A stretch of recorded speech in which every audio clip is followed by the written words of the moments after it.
PSSI mulai memikirkan mengganti pelatih setelah timnas Indonesia kalah saat bertandang ke Cina pada lanjutan kualifikasi Piala Dunia 2026 bulan Oktober 2024. Itu karena ada kekecewaan PSSI terhadap pelatih.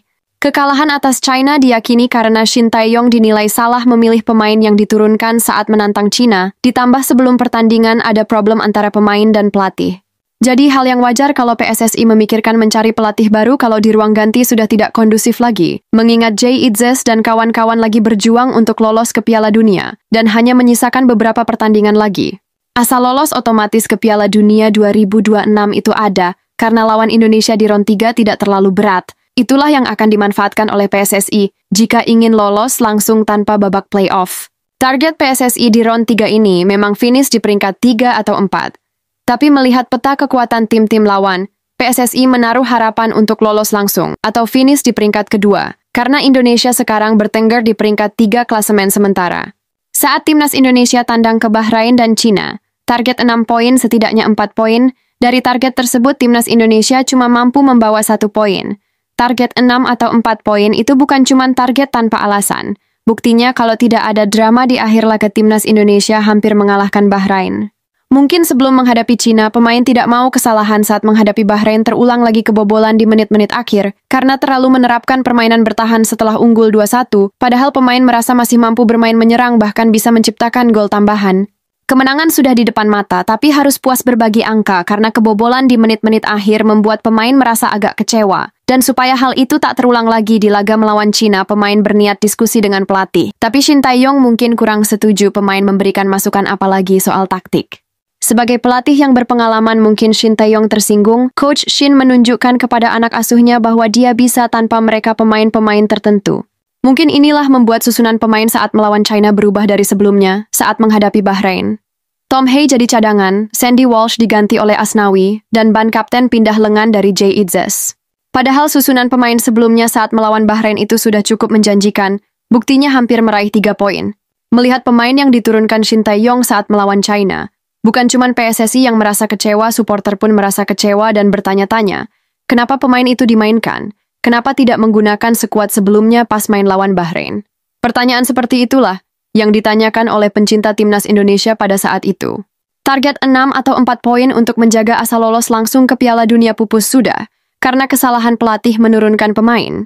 Padahal target mendapatkan 3 poin di Cina waktu itu bukan hal yang mustahil jika skuad Garuda bermain dengan skuad terbaiknya. Seandainya berhasil mengamankan 3 poin dari Cina ditambah 6 poin yang dimiliki timnas saat ini, itu berarti Indonesia memiliki 9 poin, dan skuad Garuda berada di posisi kedua di klasemen sementara, di atas Australia yang memiliki 7 poin. Hal-hal semacam inilah yang jadi bahan evaluasi PSSI dan harus membuat keputusan. Drama di Cina sudah selesai, pemain dan pelatih kelihatan dari luar baik-baik saja karena pemain pulang ke klub mereka masing-masing, tapi di dalam masih menyisakan problem tersebut. Sampailah waktunya pemain dipanggil lagi untuk menghadapi Jepang dan Arab Saudi, disinilah benih-benih itu mulai tumbuh lagi. Kayak percintaan aja, ada benih-benihnya.